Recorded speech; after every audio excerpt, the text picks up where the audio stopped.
ओम शांति। जीवन परिवर्तन की इस रूहानी यात्रा में आप सभी पुरुषार्थी आत्माओं का स्वागत है। आज हम सब परम पिता परमात्मा शिव बाबा के द्वारा 24 मई 1972 में चलाई गई अव्यक्त मुरली को डिकोड करेंगे। इस मुरली के मंथन का उद्देश्य केवल इतिहास के रूप में पढ़ लेना मात्र नहीं है, बल्कि वर्तमान समय में उसकी क्या प्रासंगिकता है, वर्तमान समय में वो हमारे जीवन में कैसे उपयोग की जा सकती है, इसको ध्यान में रखते हुए हम सब आज इस मुरली का अध्ययन करेंगे। आज की इस अव्यक्त मुरली का शीर्षक है परिवर्तन का आधार है दृढ़ संकल्प। संसार के लोग समझते हैं कि कोई भी व्यवस्था को बदलने के लिए बहुत इफर्ट की जरूरत है, बड़े मेहनत की जरूरत है, लेकिन परमात्मा पिता ये कहते हैं कि इसके लिए परिवर्तन की शुरुआत के लिए एक दृढ़ संकल्प ही पर्याप्त है। परिवर्तन दो प्रकार से होता है, एक तो स्वयं का परिवर्तन और फिर दूसरा है विश्व का परिवर्तन। परिवर्तन की प्रक्रिया में सम्मिलित होने से पहले वो चाहे जैसा परिवर्तन हो, स्वयं का परिवर्तन करना पड़ता है। और स्वयं का परिवर्तन से अर्थ है अपनी मान्यताओं को बदलना, स्वयं की परिभाषाओं को संशोधित करना। तो बाबा यहां पर विश्व परिवर्तन की बात करते, वे कहते हैं कि दृढ़ संकल्प के द्वारा स्वयं और पूरे विश्व को बदला जा सकता है। स्वयं को परिवर्तन करने के लिए केवल 1 सेकंड का दृढ़ संकल्प ही आवश्यक है। और वो 1 सेकंड का दृढ़ संकल्प क्या होना चाहिए? इस मुरली के अनुसार है कि मैं आत्मा हूं। यह स्वयं के परिवर्तन का दृढ़ संकल्प। अपनी जो पुरानी पहचान है, हद की पहचान है, उसको समाप्त कर, उस मान्यता को बदल कर बेहद की पहचान में टिकना। यद्यपि संसार के लोग भी परिवर्तन करने का दृढ़ निश्चय लेते हैं, समय समय पर कोई त्योहार आता है उस पे वे परिवर्तन करने का दृढ़ निश्चय करते हैं, नया साल आता है तो उस पे भी दृढ़ परिवर्तन करने का संकल्प लेते हैं कि हम जो है अब जिम जाना शुरू कर देंगे, इस वर्ष हम अपना वेट लॉस करेंगे, कोई तरह तरह के परिवर्तन करने के संकल्प लेते हैं। आज संकल्प लेते हैं और कल धीरे धीरे खत्म हो जाता है। तो बाबा कैसे कह रहे हैं कि एक दृढ़ संकल्प मात्र से स्वयं का परिवर्तन और विश्व का परिवर्तन हो सकता है? उसका कारण है उन लोगों का जो संकल्प होता है, संसार के लोगों का, वो बाहरी परिवर्तन का होता है, आंतरिक परिवर्तन का नहीं होता है। यहां आपको अपनी पहचान ही बदल लेनी है। कि मैं कौन हूं, आत्मा।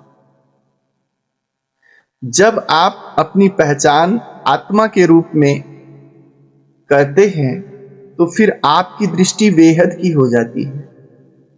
आपकी दृष्टि केवल इस जन्म पर ही नहीं टिकी होती है कि जो आपकी उम्र है 20 साल, 25 साल, 35 साल, 40 साल, उसमें जो आपने उसमें जो कुछ पाया है, खोया है, जो आपके सगे संबंधी हैं वही सत्य है। तब आपकी पहचान संपूर्ण कल्प को ध्यान में रख के होती है। तब आपके कर्म, आपके बोल, आपके संकल्प संपूर्ण कल्प की बात को ध्यान में रख के होते हैं। अनेकानेक जन्म की स्मृतियों को ध्यान में रख के होते हैं। और तब आप सामान्य नहीं रह जाते। तब आप स्वयं को विश्व का आधार मूर्त समझने लगते हैं, विश्व का उद्धार मूर्त समझने लगते हैं कि मैं इस संपूर्ण सृष्टि के परिवर्तन का आधार मूर्त हूं, उद्धार मूर्त हूं। मैं नहीं इनका उद्धार करूंगा तो कौन करेगा? और तब आप एक विश्व कल्याणकारी के रूप में जीवन जीते। एक सेकंड का दृढ़ संकल्प स्वयं के परिवर्तन के लिए आवश्यक है। मैं आत्मा हूं, इस एक संकल्प मात्र से अनेक जन्मों के विस्मृति के संस्कार स्मृति में बदल जाते हैं। हमारे अनेकानेक जन्म हुए हैं और जब हम देह मानते हैं तो हमें पिछले संस्कार सब भूल जाते हैं, पिछली यादें हमारी सब भूल जाती हैं। इसी जन्म को हम सत्य मानते हैं। इस जन्म में जो हमारी जाति है, जो हमारी पाती है, जो हमारे माता है, जो हमारे पिता है, जो हमारी धन है, जो हमारी दौलत है, उसी को हम सत्य मानते हैं। और जब हम अपने को आत्मा समझते हैं तो हमारे अंदर स्मृति के संस्कार जग जाते हैं।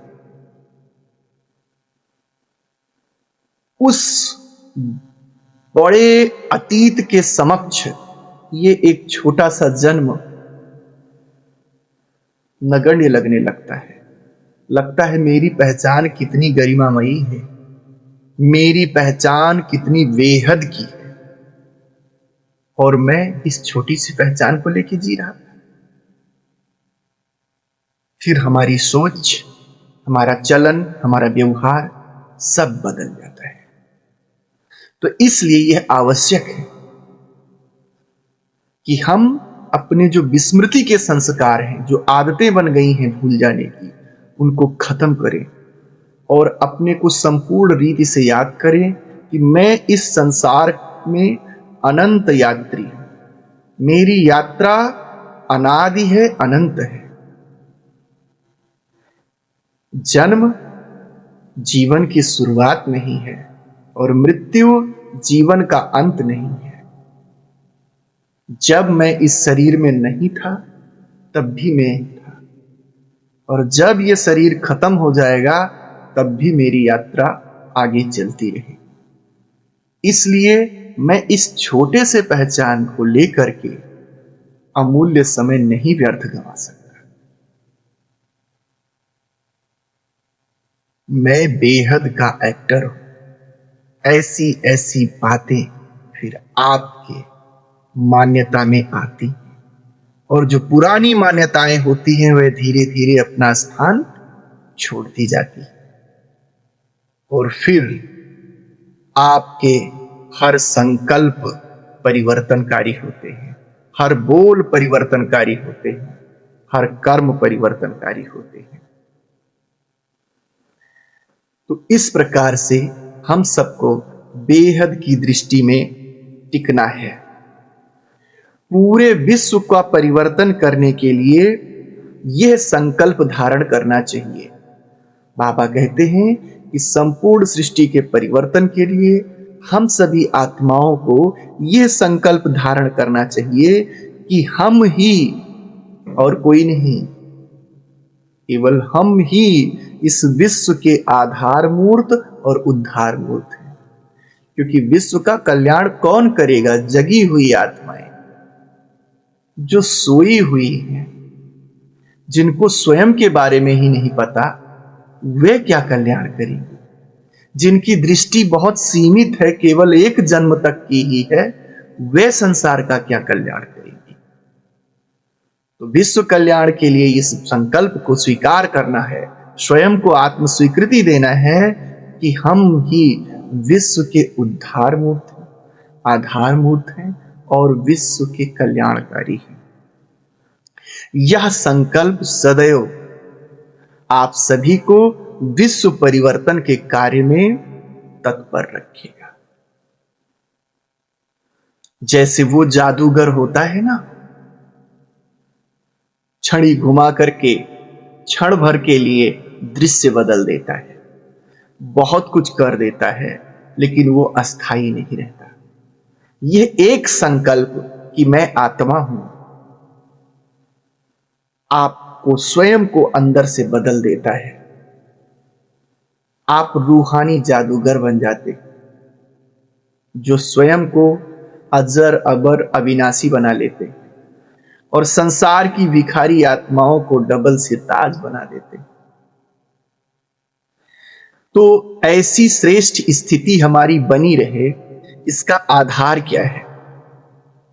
हम भूल जाते हैं हर आत्मा जो पुरुषार्थी है इस श्रेष्ठ स्थिति में नहीं स्थिर रह पाती है। उसका कारण क्या है? कारण क्या है? इस मुरली में बाबा इस बात को बताते हैं कि अभी नष्टो मोहा नहीं बने। नष्टो मोहा ना बनने के कारण आप संगम युग में स्मृति का सुख नहीं ले पाते। इतनी दिव्य स्मृति है, आप अजर अमर अविनाशी आत्मा हैं, आप परमात्मा के संतान हैं, आप कल्प पहले वाली हीरो पाठधारी आत्मा है, आप देव और देवी थे, पूज्य थे, अभी ऐसे हो, फिर वही बनना है।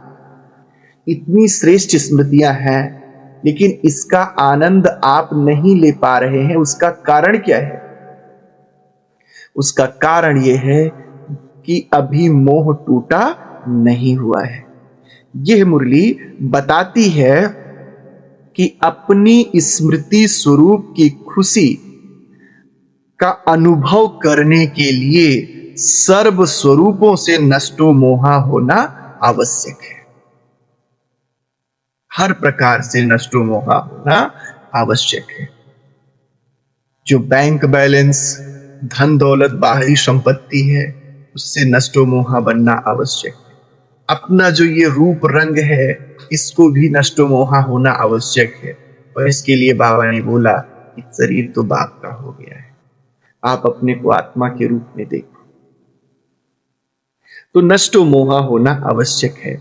बार बार देह अभिमान में आना, बार बार सांसारिक बातें दिमाग में आना, मेरा तेरा, जाति पाति, ये सब वो सब, सीनियर जूनियर, ये बातें बार बार दिमाग में आना, ये सिद्ध करता है कि अभी देह का मोह नष्ट नहीं हुआ है, जिससे आत्माएं कमजोर हो जाती हैं और परमात्मा से मिली शक्तियों व समय को व्यर्थ कर देती। तो हम सबसे पहले स्मृति स्वरूप बने, मोह को नष्ट करें। और वो कैसे होगा? हमारी श्रेष्ठ स्थिति का आधार क्या है? तो उसके लिए बाबा इस मुरली में बताते हैं कि अपने श्रेष्ठ मर्तबे को याद करो और श्रेष्ठ कर्तव्य को याद करो। अगर आपको अपनी भूमिका और आपको अपना जो है मर्तबा याद है, पद याद है, तो आपकी स्थिति अपने आप श्रेष्ठ हो जाती है। किसी सामान्य व्यक्ति को अगर ये याद आ जाए कि आप तो विधायक बन गए हो, चलो शपथ लो कल आपका है, तो उसी क्षण से उस व्यक्ति का देख लीजिए चाल ढाल क्या हो जाएगा? बदल जाएगा। कहां से बदल गया? केवल उसको अपनी भूमिका, श्रेष्ठ मर्तबा याद आ गया और श्रेष्ठ कर्तव्य याद आ गया, तो उसका साधारणपना चला गया। तो ऐसे बाबा कहते हैं कि हमें अपने श्रेष्ठ कर्तव्य को और श्रेष्ठ मर्तबे को याद रखना आवश्यक है। ऐसा करने से फिर कोई भी संकल्प व्यर्थ नहीं जाएगा। जैसे उदाहरण देते हुए इस मुरली में बाबा कहते हैं कि जैसे भक्ति करने वाले लोग होते हैं, नवधा भक्ति करते हैं, तो वे अपने को पापों से बचाने के लिए अपने इष्ट देव को सामने रखते हैं। अंदर कोई बुरा संकल्प आया चोरी कर ले, संकल्प आया हत्या कर दे, तो तुरंत अपने सामने इष्ट देव के मूर्ति आ जाती है कि देखो आप तो भक्त हो, आप इतने बड़े भक्त हो, चोरी कैसे कर सकते हो? आप हनुमान जी के पुजारी हो, शिव जी के पुजारी हो, आप ऐसा कैसे कर सकते हो? तो पापों से कैसे बच पाए? जब सामने मर्तबा अर्थात भूमिका और इष्ट याद आया। ठीक इसी प्रकार से अगर आप सब आत्माएं अपने सामने अपना लक्ष्य याद रखो कि हमें भविष्य में देव और देवी बनना है, वर्तमान संगम युग में हमें अव्यक्त फरिश्ता के रूप में संसार का कल्याण करना है, हम विश्व कल्याणकारी आत्माएं हैं, तो आप क्या बन जाएंगे? बाबा कहते हैं आप तो श्रेष्ठ से श्रेष्ठ बन जाएंगे। तो हमारी स्थिति नॉर्मल तब होती है जब हम अपने मर्तबे को भूल जाते हैं, कर्तव्य को भूल जाते हैं। इसके लिए बाबा कहते हैं कि जीवन में प्रतिज्ञा करो कि हम माया को जीतेंगे, हर हाल में कमजोरियों को समाप्त करेंगे। कमजोरियों को समाप्त करने के लिए दृढ़ प्रतिज्ञा करनी चाहिए। किसी भी परिस्थिति में माया से हारेंगे नहीं, बल्कि लड़ेंगे और विजयी बनेंगे। माया, आज के समाज में माया किसे कहेंगे? जो भ्रम है, बुराइयां हैं, मिसअंडरस्टैंडिंग है, ये माया है। इधर उधर से ये कैसे न कैसे हमारे मस्तिष्क पे हावी हो जाती है, तो हमें इनसे हारना नहीं है। उदाहरण देते हुए इस मुरली में ये बताया गया है कि जैसे आज के विज्ञान में कितनी शक्ति है कि सेकंड में बड़ी सी बड़ी चीज को भस्म कर देता है विज्ञान। एक बम गिरा कहीं, एक ग्रेनेड गिरा कहीं, और पूरा का पूरा मकान भस्म। तो आप आत्माएं अपनी इस दृढ़ संकल्प की चेतना के द्वारा कमी कमजोरियों को भस्म नहीं कर सकते हो क्या? ऐसे इसमें क्वेश्चन किया गया है। पुरुषार्थ में बाधाएं क्या है? हम आध्यात्मिक पुरुषार्थ करते हैं तो उसमें सबसे बड़ी बाधा है बार बार विस्मृत हो जाना। इसलिए ही बाबा ने कहा है बार बार याद करो मुझे, याद करो मुझे, याद। हम बार बार इस संसार के आकर्षण में, चकाचौंध में अपने श्रेष्ठ स्वरूप, श्रेष्ठ कर्तव्य को भूल जाते हैं। और जैसे हम, सबसे बड़ी चीज है, हम ये भूल जाते हैं कि हम आत्मा है। जैसे आत्मा है भूलते हैं, हमारी दृष्टि सीमित हो जाती है, इस देह के जन्म, देह के संबंधियों में आ जाती है। और जैसे समझते हैं आत्मा है, हमारी दृष्टि बेहद की हो जाती है, संपूर्ण कल्प हमारे सामने आ जाता है। तो इसलिए पहली बाधा है बार बार स्मृति के कारण, पुरानी दुनिया की स्मृति के कारण, बार बार विस्मृति के कारण हम आत्माएं कमजोर हो जाते हैं। और दूसरा है अपनी ही रचना के अधीन हो जाना। आज ये जो हम ही बचपन में अपना स्वभाव बनाते हैं, अभी भी अपना स्वभाव बनाते हैं, हम इतने बजे उठेंगे, इतने बजे करेंगे, जो भी कुछ है अपना स्वभाव हम सब ने क्रिएट किया है, और फिर उसी स्वभाव के अधीन हो जाते हैं। हम कहते हैं ये हमारा स्वभाव है। स्वभाव के रचयिता कौन? आप। तो आपने अपनी सुविधा के लिए वो स्वभाव बनाया था, अब वो स्वभाव ही आपका वशीभूत हो गया। ऐसे जैसे कि जो मोबाइल है या जितने भी विज्ञान के साधन हैं, मनुष्य ने किस लिए बनाया था? अपनी सुविधा के लिए बनाया था।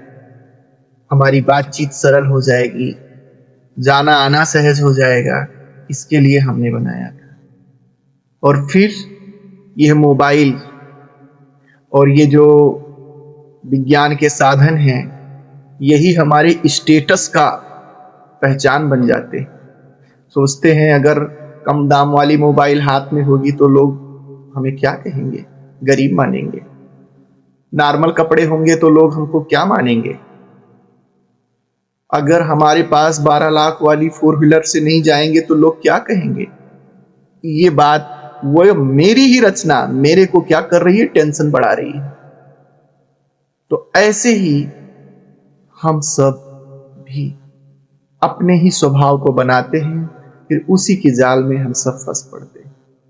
तो अपनी रचना के कभी अधीन नहीं होना है। आपकी रचना, कोई भी रचना जो आप रचते हो, वो अपनी सुविधा के लिए आपने रचा है, सकून के लिए रचा है। अगर वो रचना आपके सकून को हरने लगे तो हमें यह समझ लेना चाहिए कि हम रचना के अधीन हो रहे हैं। हमें उस अधीनता की बेड़ी को काटना है, नहीं तो पुरुषार्थ में बाधक हो। इसीलिए बाबा बीच बीच में कहते हैं, बच्चे साधना को ध्यान में रखो।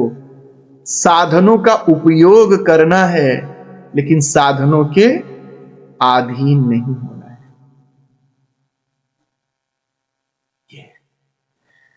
तो आलस्य और थकावट ये भी पुरुषार्थ में बाधक है। मोह के कारण हमारी शक्तियां जो परमात्मा पिता के द्वारा हमें मिली है, और समय, सोचो दुनिया में कितना भाग दौड़ है। सुबह से लेकर शाम तक लोग दौड़ते हैं, तब भी उनका पूरा कार्य नहीं होता। और भगवान ने हम सबको इस भाग दौड़ की दुनिया में समय दिया है, समय अमूल्य खजाना। लेकिन जब हम अपनी पहचान को भूलते हैं, मोह में पड़ते हैं, तो बाबा के द्वारा दिया गया समय और शक्तियां व्यर्थ जाती हैं, जिससे आत्मा इतनी कमजोर हो जाती है कि वो छोटी छोटी बातों का भी सामना नहीं कर सकती। और जब बार बार आप हारोगे, बार बार आप हारोगे तो क्या होगा? आलस्य और थकावट के वशीभूत हो जाओगे। आप कहोगे छोड़ो, ऐसे। तो इस मुरली में दृढ़ता से हम सबको यह प्रतिज्ञा करनी है कि हम विस्मृति के संस्कार को विदाई देंगे। बेहद का दृष्टिकोण अपने जीवन में अपनाएंगे। मेरा दृष्टिकोण केवल इस जन्म तक ही सीमित नहीं होगा, और स्वयं के प्रति फलक और फकुर रखेंगे। स्वयं को साधारण नहीं समझेंगे, वो अपने आप हो जाएगा। जैसे बेहद का दृष्टिकोण आएगा, अपने आप को फकुर महसूस करेंगे। हम सब संपूर्ण स्वरूप की प्रत्यक्षता, इस प्रकार की दृढ़ प्रतिज्ञा करने वाली आत्माएं ही स्वयं के संपूर्ण स्वरूप की प्रत्यक्षता कर सकती हैं, और परमात्मा पिता को भी प्रत्यक्ष कर सकती हैं विश्व के साथ।